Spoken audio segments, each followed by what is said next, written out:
ప్రభునందు నాకు అత్యంత ప్రియమైనటువంటి వారులారా, మన ప్రభువును రక్షకుడినటువంటి యేసుక్రీస్తు వారి యొక్క శుభనామంలో మీ అందరికీ నా హృదయపూర్వకమైన శుభములు, వందనములు తెలియజేయుచున్నాను. ఉదయకాల సమయంలో దేవుని వాక్యాన్ని ధ్యానం చేసుకుందాము. ఈరోజు వాక్య ధ్యానం కొరకు మనం తీసుకున్నటువంటి లేఖన భాగము రోమీయులకు రాసిన పత్రిక 6వ అధ్యాయము 22వ వచనం చదువుకుందాం. అయినను ఇప్పుడు పాపము నుండి విమోచింపబడి దేవునికి దాసులైనందున పరిశుద్ధత కలుగుటయే మీకు ఫలము, దాని అంతము నిత్య జీవము. ఆమేన్. దేవుని నామమునకు మహిమ కలుగునుగాక. పాపము నుండి విమోచింపబడి దేవునికి దాసులైనందువలన మనకు కలిగే ఫలం ఏంటంటే పరిశుద్ధత అనే ఫలాన్ని మనం పొందుకుంటామంట. పైగా ఆ పరిశుద్ధత నుంచి తొదముట్ట మనం కాపాడుకుంటే ప్రభు మనకు నిత్య జీవం అనే వరాన్ని ప్రభు మనకి అనుగ్రహిస్తాడు. నిజంగా లోకంలో ఎందరికో లేని ధన్యత ప్రభు మనకు అనుగ్రహించాడు. చీకట్లో నుండి మన వెలుగులోనికి దాటింపచేశాడు. మరణంలో నుండి జీవంలోనికి దాటింపచేశాడు.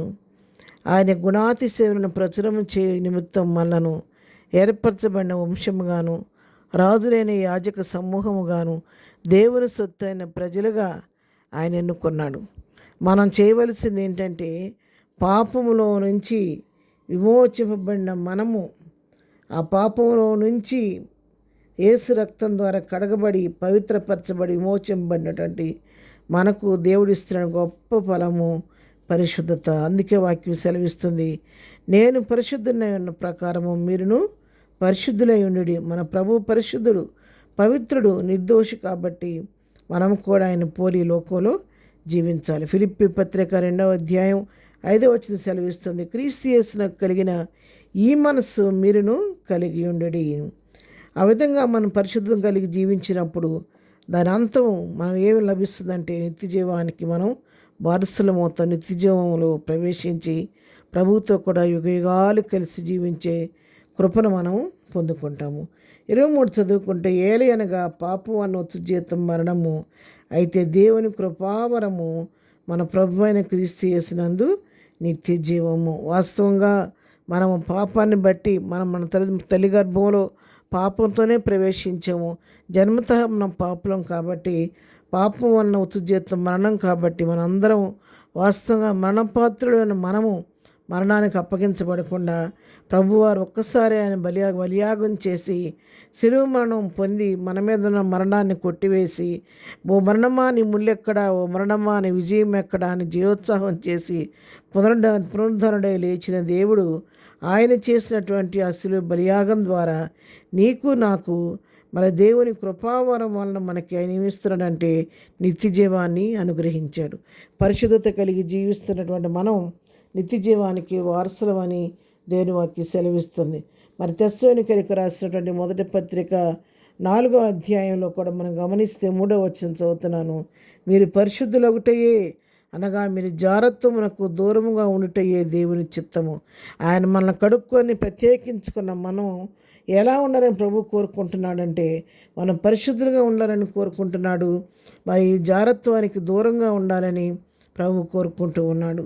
5వ వచనం చూస్తే, పరిశుద్ధత యందును ఘనత యందును తన ఘటములను మరి ఎట్లు కాపాడుకున్నవన్నది ఎరిగినటయే దేవుని చిత్తం అంట. మరి అన్ని జనుల వలె కామాభిలాష ఎందు కాక పరిశుద్ధత యందు ఘనత యందు మన ఘటాల్ని ఎట్లా కాపాడుకోవటం అది తెలిసి ఉండటమే దేవుని చిత్తం. కాబట్టి ఆ విధంగా మనం ఉండాలని ప్రభు కోరుకుంటూ ఉన్నాడు. అదే తెస్సలోనికైన పత్రిక మరి మొదటి తెస్సలోనికైన పత్రిక 5వ అధ్యాయంలో మరి ఇక్కడ 16వ వచనం చూస్తే, ప్రతి విషయమునందును కృతజ్ఞతాస్తుతులు చెల్లించుడి, ఎలాగు చేయుట యేసుక్రీస్తునందు మీ విషయంలో దేవుని చిత్తము.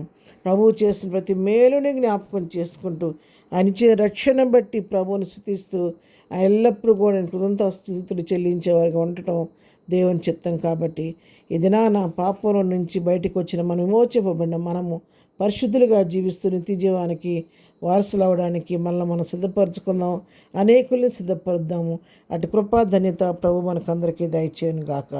ఆమేన్. ప్రార్థన. ప్రేమగల తండ్రి, పరిశుద్ధురాయి ఉదయకాల దీవెనతో నింపండి. ఏదైనా వాక్యాన్ని బిడ్డలందరినీ దీవించండి. ప్రతి వారిని నీతికి వారసులుగా చేయండి. పిలుచున్న మార్గాల్లో తోడుగుండండి. చేస్తున్న పని పట్ల కాపుదలు దయచేయండి. దాని బర్త్డే మ్యారేజ్ జరుపుకునే బిడ్డలు దీవించి ఆశీర్దించి ప్రతి వారి అవసరం మీ నామంలో తీర్చమని యేసునామంలో ప్రార్థించండి పొందుకొని నాము తండ్రి. ఆమెన్. ప్రభు కృప సదాకాలము మనందరికీ తోడయుండి నడిపించును గాక. ఆమెన్.